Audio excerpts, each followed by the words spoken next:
পরে ভূমিকম্প হওয়ার যে পঞ্চম নম্বর কারণ সেটা হচ্ছে মদ, জুয়া, মাদক ছড়িয়ে পড়া।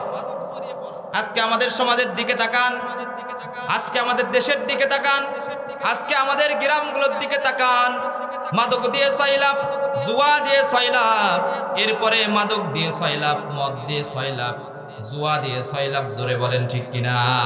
এটা যদি আপনি করেন, এই যে পাপগুলো আপনারা করতেছেন, যুবকরা আজকে জুয়ায় আসক্ত, যুবকরা আজকে মাদকাসক্ত হয়ে গিয়েছে, যুবকরা আজকে মদের বারে দিয়ে মদ খেয়ে খেয়ে মাতোয়ারা হয়ে যাচ্ছে। এদেরকে ডাকার মতো কেউ নাই, এদেরকে বলার মতো কেউ নাই। যদি আপনি বলতে যান, আপনার উপরে আরো পিটিশন নাই। জোরে বলেন ঠিক কিনা? এই যে যুবক ভাইরা, তোমরা যারা আছো, তোমরা যারা আমার মাইকের আওয়াজ শুনতে পারতেছো, তোমরা যারা মদ খাচ্ছ, যারা জুয়া খেলতেছো, যারা মাদকাসক্ত হয়ে আছো, তোমাদের এই পাপ করার কারণে আল্লাহ তাআলা বাংলাদেশে ভূমিকম্প দিচ্ছে। জোরে বলেন ঠিক কিনা? মাদককে ছেড়ে দাও, জুয়াকে ছেড়ে দাও, লটারিকে ছেড়ে দাও, মদকে ছেড়ে দাও, দিয়ে আল্লাহর কাছে তওবা করো। ওগো আল্লাহ, এগুলার কারণে, এই পাপের কারণে আপনি আমাদেরকে ধ্বংস করেন না। আমরা আজকে থেকে তওবা করতেছি, আমরা আর মদ খাবো না, আর জুয়া করবো না, আর জুয়া খেলবো না, আর মাদক সেবন করবো না। বলা যাবে কি যাবে না বলেন? চলে আসো। কথাই কথা বলে যায়, কথাই কথা মনে পড়ে যায়, না বলে পারি না। আজকে যুবকদের হাতে বড় বড় অ্যান্ড্রয়েড ফোন আছে না নাই? এই অ্যান্ড্রয়েড ফোন দিয়ে তারা ক্যাসিনো খেলে, ক্যাসিনো। লক্ষ লক্ষ কোটি কোটি টাকা তারা জুয়া খেলতেছে। আজকে যদি 2 লক্ষ টাকা ইনকাম করে, কালকে 5 লক্ষ টাকা লজ্জায়। জোরে বলেন ঠিক কিনা? আজকে যদি আপনি 10 লক্ষ টাকা ইনকাম করেন, কালকে আপনি 20 লক্ষ টাকা লজ্জায়। আছে না নাই? এই জুয়া খেলে খেলে, এই মাদকাসক্ত হয়ে হয়ে কত ধনাঢ্য ব্যক্তিরা ফকির হয়ে গিয়েছে। আছে না নাই? এই জন্য যুবক ভাইরা, দয়া করে মদ ছেড়ে দাও, দয়া করে জুয়া ছেড়ে দাও, দয়া করে লটারি ছেড়ে দাও, দয়া করে মাদকাসক্ত ছেড়ে দাও।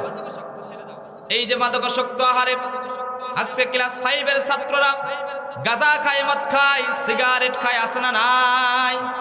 ক্লাস 5 এর ছাত্ররা এমন ভাবে বিড়ি টানে, আহারে।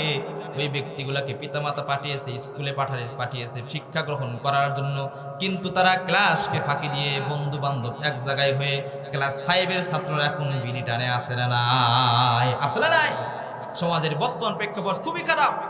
যুবকরা আজকে নামাজ পড়ে না, যুবকরা আজকে রমজান মাসে রোজা রাখে না, যুবকরা আজকে হালাল হারাম বেঁচে খায় না, যুবকরা আজকে ইসলামের দিকে আসে না, যুবকরা আজকে কোরআনুল কারীম তেলাওয়াত করে না, যুবকরা শুধু মদ, জুয়া, মাদকাসক্তর দিকে ছড়িয়ে পড়েছে। জোরে বলেন ঠিক কিনা? এই জন্য ভাই, এই যে সামনে আসতেছে আইপিএল খেলা, দেখবেন যে আইপিএল খেলা যখন চলে আসে, যুবকরা এমন ভাবে জুয়া খেলে, বিট ধরে, এগুলোর থেকে আমাদেরকে বেরিয়ে আসতে হবে। এই মাহফিল গুলো করে কি করবেন? যদি যুবকরা নামাজি না হয়, যদি যুবকরা জুয়া না ছাড়ে, যদি যুবকরা মাদক না ছেড়ে দেয়, যদি যুবকরা মদ না ছেড়ে দেয়, তাহলে এই মাহফিল গুলো করে তাদেরকে কোনো লাভ হবে না। জোরে বলেন ঠিক কিনা? কাজেই আমার মাইকের আওয়াজ দূর পর্যন্ত পৌঁছাচ্ছে, যতগুলো যুবকের কানে কানে আমার মাইকের আওয়াজ ঢুকিয়ে যাচ্ছে, তোমরা দয়া করে এখন থেকে মদ ছেড়ে দাও, জুয়া ছেড়ে দাও, মাদকাসক্ত ছেড়ে দাও, ইসলামের দিকে চলে আসো, কোরআনের দিকে চলে আসো। ইসলামে শান্তি, কোরআনে শান্তি। জোরে বলেন ঠিক কিনা? এসো কোরআনের ছায়া তলে সমবেত হই, এসো কোরআনের ছায়া তলে সমবেত হই, এসো আল্লাহ ও রাসূলের অনুগত হই, এসো কোরআনের ছায়া তলে সমবেত হই। জোরে বলেন ঠিক কিনা?